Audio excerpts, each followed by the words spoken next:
El 26 de junio de 2026, las autoridades de ocupación rusas en la península de Crimea se vieron obligadas a admitir oficialmente la pérdida del control operativo sobre la situación en la región, marcando uno de los momentos más críticos desde el inicio del conflicto. Antes del mediodía de esa jornada, el jefe de la ocupación en Crimea, Sergei Aksionov, junto con el gobernador de Sebastopol, Mikhail Razbojayev, firmaron los decretos que declaraban formalmente el estado de emergencia en todo el territorio peninsular y en la ciudad portuaria. Esta medida drástica se produjo en un territorio que durante 3 años y medio había sido presentado por la administración de Vladimir Putin como una zona completamente integrada y segura dentro de la Federación Rusa. La declaración del estado de emergencia no ocurrió de forma aislada, sino apenas unas horas después de que el presidente ucraniano, Volodymyr Zelensky, iniciara una operación de contraataque planificada para una duración de 40 días, cuyo objetivo explícito es forzar al Estado agresor a poner fin a las hostilidades. El anuncio coincidió además con una de las mayores oleadas de ataques con vehículos aéreos no tripulados registrados en lo que va de la guerra. El Ministerio de Defensa de la Federación Rusa comunicó oficialmente haber interceptado un total de 660 drones ucranianos en más de una docena de regiones rusas, incluyendo Moscú, Crimea, el Mar Negro y el Mar de Azov. Por su parte, el alcalde de Moscú, Sergei Sobyanin, detalló que más de 47 drones dirigidos contra la capital rusa fueron derribados, evidenciando el alcance geográfico de la ofensiva ucraniana. A pesar del volumen total de artefactos lanzados, el impacto estratégico principal se concentró en los objetivos de la península y en infraestructuras industriales clave dentro del territorio ruso. Durante esa misma noche, el Servicio de Seguridad de Ucrania, conocido como SBU, informó sobre impactos directos contra 2 buques militares rusos, un transbordador y varios sistemas de defensa aérea localizados en la ciudad de Kerch.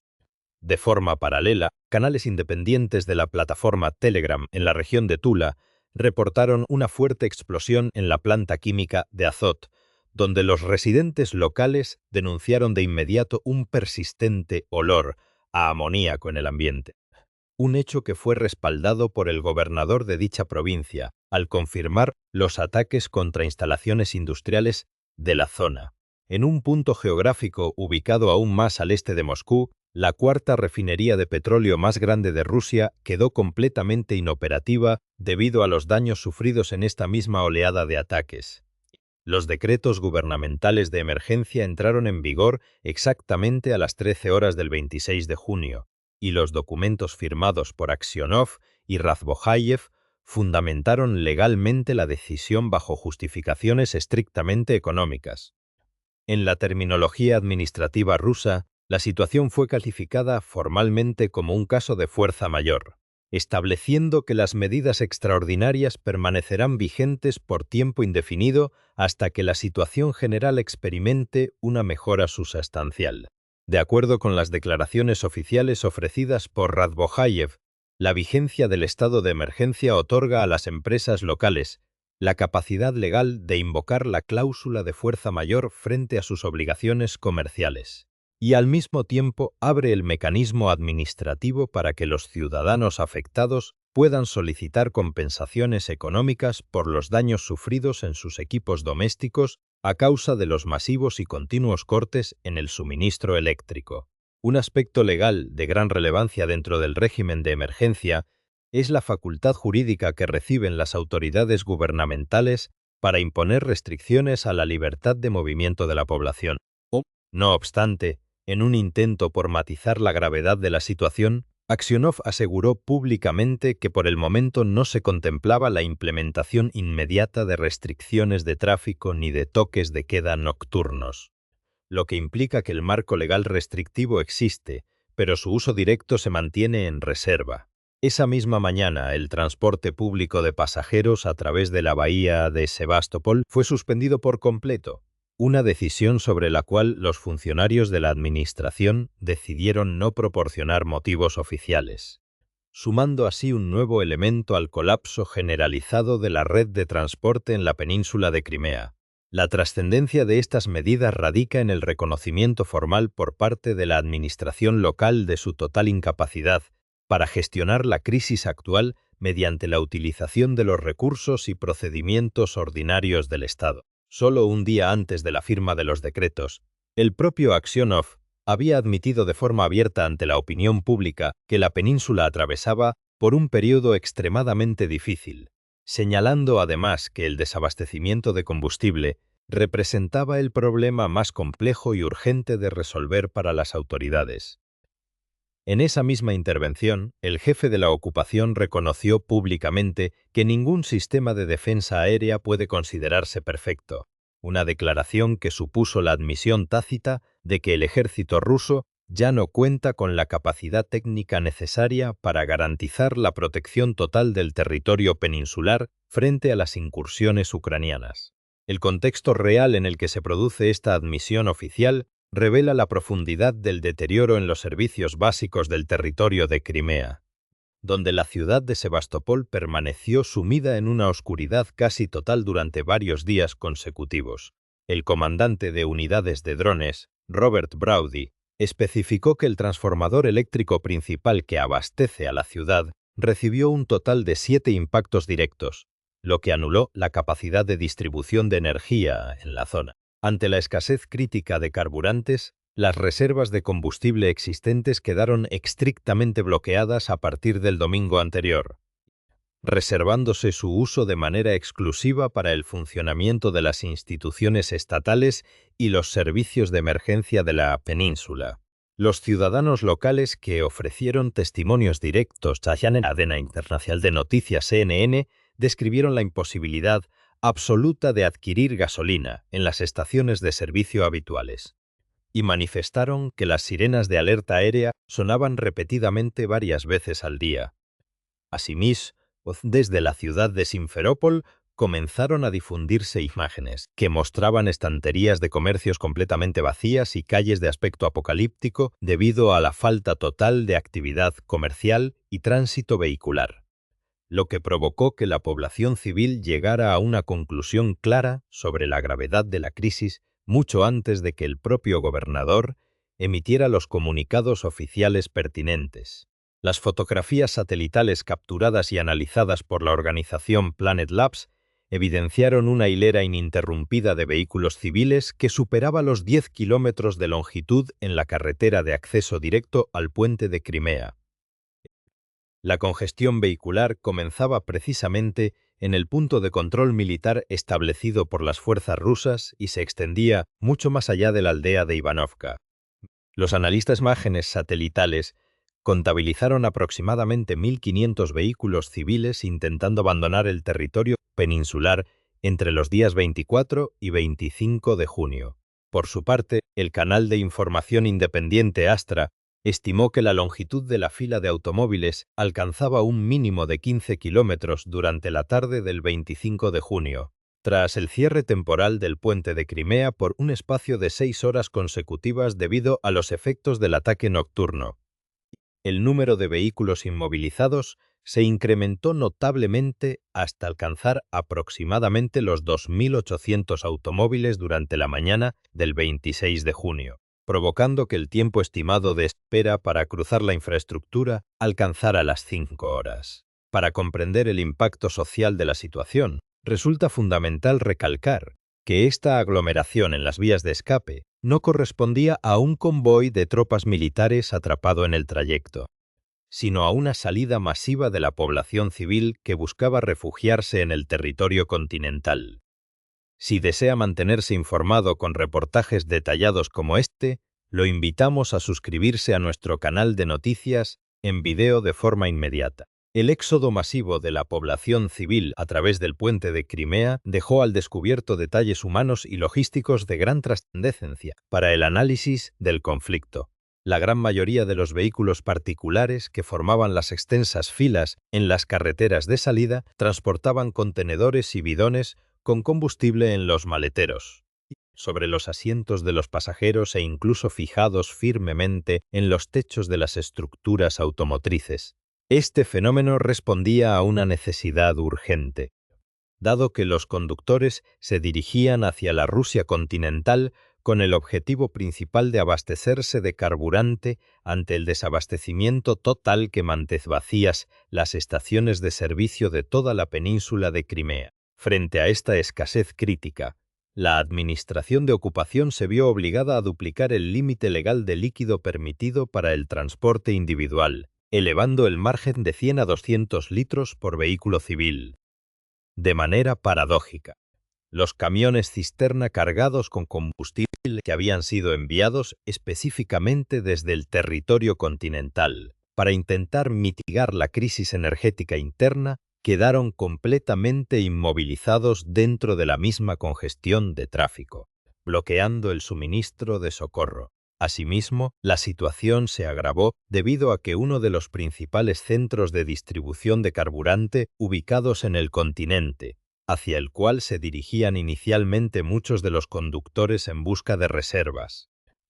había sido objeto de un ataque militar selectivo pocos días antes, lo que significaba que la ruta de escape elegida por los civiles tampoco garantizaba el acceso seguro a los recursos energéticos esenciales. A la par del colapso en las vías terrestres, la red de transporte ferroviario de la península sufrió una severa contracción estructural. En un periodo de tan solo 2 semanas, el número de trenes de pasajeros y carga con destino a Crimea se redujo de 14 a 7 frecuencias diarias. Actualmente, todas las líneas ferroviarias operativas interrumpen su trayecto de manera definitiva en la estación de Cachenia, obligando a que el traslado del resto de los pasajeros hacia el interior del territorio peninsular deba realizarse mediante servicios de transbordo en autobuses. Este escenario demuestra que la percepción histórica de Crimea como un bastión inexpugnable y seguro se ha desvanecido de forma progresiva entre las largas esperas por combustible y falta de suministro eléctrico, conformando una realidad observable desde las órbitas satelitales y no una mera construcción de propaganda militar. La implementación del estado de emergencia es el resultado directo de un asedio logístico que fue planificado y ejecutado de manera sistemática durante meses. El ministro de Defensa de Ucrania describió la estrategia de forma explícita el pasado 17 de junio, señalando el inicio de una fase de aislamiento total sobre el territorio peninsular mediante el corte definitivo de sus líneas de suministro técnico. El objetivo estratégico de las fuerzas ucranianas no consiste en una resolución basada exclusivamente en enfrentamientos frontales de infantería, sino en provocar el ahogo logístico de las posiciones rusas, permitiendo que la ocupación se vuelva insostenible por falta de recursos vitales. Desde el mes de abril de 2026, unidades ucranianas equipadas con drones de medio alcance comenzaron a golpear de manera metódica cada una de las arterias de comunicación esenciales que conectan a Crimea con el exterior, incluyendo la autopista R280 que proviene de Novorossiysk, los sistemas de transbordadores fluviales y marítimos, los puentes que enlazan la región con Jersón, los depósitos de almacenamiento de gas y carburante, y los nodos principales de la red de distribución eléctrica. El 24 de junio, las incursiones alcanzaron de forma simultánea la central eléctrica de Simferópol y el transformador principal, la ciudad de Sebastopol, sumiendo a los centros urbanos en un apagón generalizado. Paralelamente, esta campaña coordinada incluyó la destrucción del puente ferroviario que cruza el canal de Crimea del Norte mediante un ataque ejecutado en 2 fases consecutivas, lo que provocó la cancelación inmediata de 11 líneas de transporte en tren, dejando únicamente 7 operativas para toda la región. Aunque individualmente estos impactos pueden considerarse golpes de menor escala, su acumulación deliberada ha creado un cerco operativo que estrangula las capacidades de abastecimiento de la península. Durante esa misma semana, las fuerzas ucranianas asestaron un golpe de mayor profundidad en el territorio de la Federación Rusa. La refinería afectada en la oleada de ataques nocturnos fue la planta de Norsy, propiedad de la compañía Lukoil y catalogada como la 4ª refinería más grande de toda Rusia, ubicada en la localidad de Kstovo, en las proximidades de Nizhny Novgorod, a una distancia aproximada de 450 kilómetros al este de Moscú.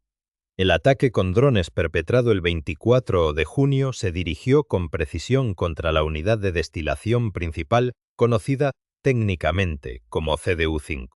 la cual representa cerca de una cuarta parte de la capacidad total de procesamiento de la planta, equivalente a 12.000 toneladas métricas de crudo al día.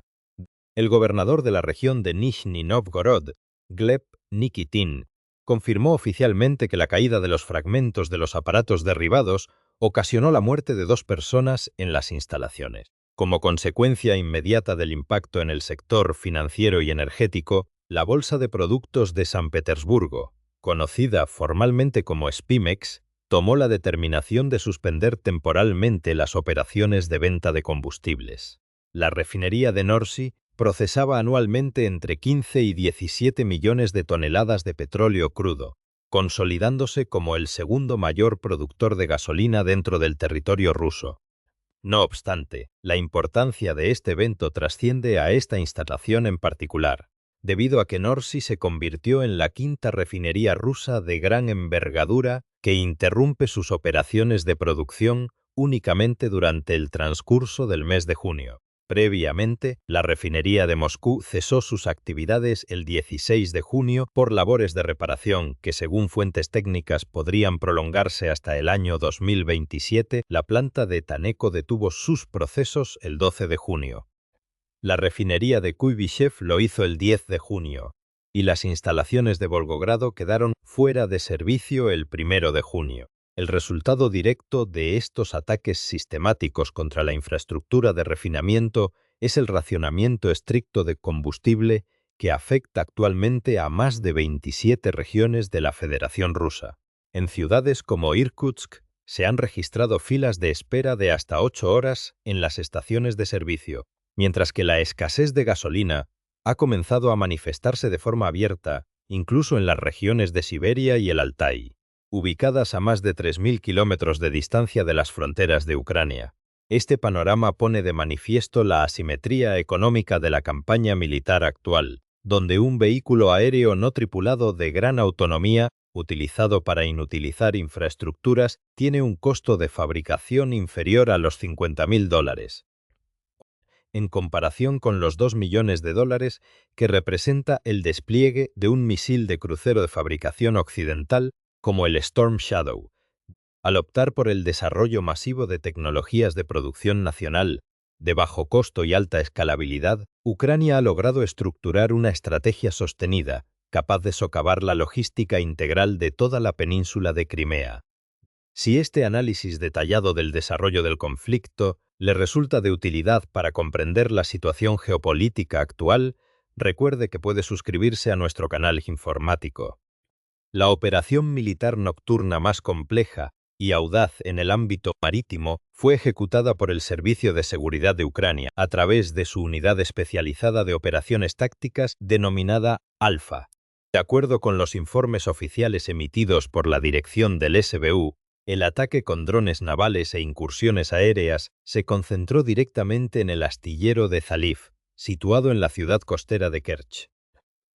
Las fuerzas ucranianas lograron impactar con éxito 2 buques de apoyo militar de la Armada rusa que se encontraban en fase avanzada de construcción, identificados formalmente como los buques cableros Volga y Viatka, pertenecientes al diseño técnico del proyecto T-50-310. En el mismo perímetro del astillero, las detonaciones alcanzaron de manera directa al transbordador Petropavlovsk, una infraestructura naval cuya construcción registraba un porcentaje de finalización estimado en el 96%. Tras el impacto de los proyectiles y vehículos no tripulados, las 3 estructuras marítimas sufrieron incendios de gran magnitud dentro de las dársenas del puerto. El reporte del SBU detalla que los buques Volga y Viatka estaban siendo desarrollados con el propósito específico de desplegar de forma permanente el sistema de reconocimiento acústico submarino denominado Armonía, una red de inteligencia subacuática de alta tecnología diseñada por la Federación Rusa para el espionaje naval y el sembrado de minas de contacto magnético y acústico, cuyo valor financiero individual se estima en cientos de millones de dólares. Aunque el gobierno ucraniano ha enfatizado la importancia del daño infligido, a este programa militar. Los servicios de inteligencia occidentales y los observadores independientes han precisado que dichas afirmaciones sobre el nivel de destrucción interna en el astillero no han podido ser verificadas de manera externa por medios neutrales. Adicionalmente, el mando militar de Kiev reportó que durante la misma incursión en el estrecho de Kerch se produjo un ataque directo contra los componentes críticos de un sistema de defensa antiaérea de largo alcance S-400 que custodiaba el paso marítimo, logrando inhabilitar tanto una rampa de lanzamiento de misiles como la estación de radar de control de tiro asociada al complejo defensivo. Esta degradación del escudo protector fue respaldada parcialmente por los datos de monitorización térmica de la Corporación Aeroespacial Norteamericana NASA, los cuales confirmaron la existencia de focos de calor consistentes con incendios industriales activos en las áreas adyacentes al aeródromo militar de Kerch y en las posiciones geográficas previamente identificadas como bases operativas de la defensa antiaérea rusa. La lista detallada de objetivos alcanzados durante esa jornada, distribuida de forma oficial por el Estado Mayor de las Fuerzas Armadas de Ucrania y las Fuerzas de Sistemas No Tripulados, expone la lógica organizativa que rige la actual campaña de desgaste. Los impactos documentados se concentraron de forma exclusiva en estaciones de radar de alerta temprana, plantas de distribución de energía eléctrica, subestaciones y puntos de bombeo de gas natural, centros de comunicación táctica y nodos de transferencia de suministro logístico. Estos eventos demuestran que no se trata de bombardeos aleatorios o de carácter disuasorio, sino de una operación coordinada y progresiva orientada a desmantelar, de manera sistemática y por sectores, el entramado de infraestructuras básicas que sostiene la operatividad militar y civil de la península de Crimea. Al analizar la estrategia global, se observa que las fuerzas ucranianas priorizan los ataques contra las instalaciones de procesamiento, almacenamiento y terminales de exportación de crudo de la Federación Rusa, con el objetivo de debilitar los ingresos fiscales directos del Kremlin que financian el sostenimiento de las operaciones militares en el frente. En el plano geográfico de Crimea, la doctrina militar aplicada busca transformar la ocupación territorial en una posición logísticamente insostenible para el mando ruso, al mantener una presión de fuego continua e ininterrumpida sobre los suministros de carburante, las centrales de energía, los puentes terrestres, los transbordadores y la red de ferrocarriles. La península pierde su condición original de base de operaciones segura para transformarse en una carga logística compleja. La aceleración de este cerco se sustenta en el crecimiento sostenido de la industria de vehículos no tripulados de Ucrania, que pasó de desplegar 110 drones de largo alcance durante la totalidad del año 2024 a superar la cifra de 3.000 unidades operativas producidas en instalaciones nacionales. Esta capacidad de escala industrial se refleja en la frecuencia de las incursiones masivas registradas en periodos breves, documentando ataques sucesivos de 60 drones el 16 de junio y de 194 unidades el 18 de junio, culminando en las recientes oleadas que llegaron a forzar la suspensión provisional de más de 500 vuelos comerciales en los aeropuertos de la región metropolitana de Moscú. Por otra parte, la destrucción acumulada de más de 1.400 sistemas de defensa aérea rusos desde el inicio de las hostilidades en el año 2022 ha obligado al comando de Moscú a recursos críticos de las zonas de combate para redesplegarla, en la protección de sus propias costas y centros industriales domésticos, evidenciando el desgaste estructural de los recursos del Estado. La respuesta política del Kremlin ante el estado de emergencia decretado en la península revela tensiones y reajustes estratégicos inmediatos. El mismo día en que se oficializaron las medidas de excepción en Crimea, el presidente Vladimir Putin sostuvo un encuentro bilateral con el mandatario bielorruso, Alexander Lukashenko. Los servicios de inteligencia militar de Ucrania informaron que Bielorrusia se encuentra en la fase final de construcción y adecuación de infraestructuras de uso militar a lo largo de la frontera común, desarrollando redes de carreteras reforzadas, polvorines subterráneos y terminales de almacenamiento de combustible, que no poseen un propósito civil aparente. Esta situación genera el riesgo de la apertura de un segundo frente militar en el norte de Ucrania, con el objetivo de obligar al mando de Kiev a dispersar sus tropas operativas. El comandante en jefe de las fuerzas ucranianas, Oleksandr Syrskyi, confirmó que esta amenaza potencial ha obligado al ejército a proceder con la creación y el adiestramiento de nuevas brigadas de combate completas para cubrir una línea fronteriza adicional de aproximadamente 160 kilómetros de extensión.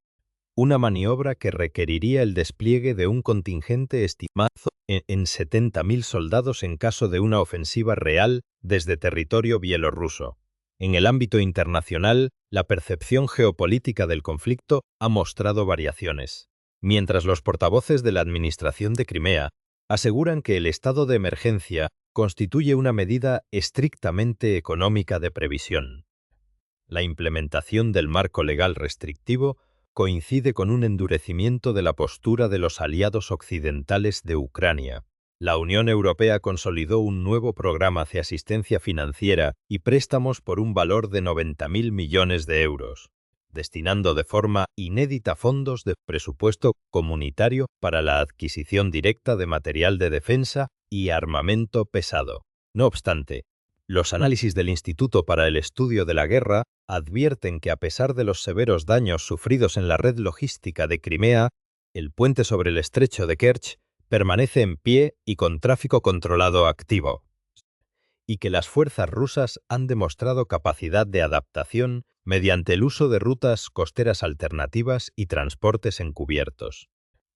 El escenario actual de la península sitúa a los canales de suministro de amunicionamiento y combustible para los casi 200.000 soldados rusos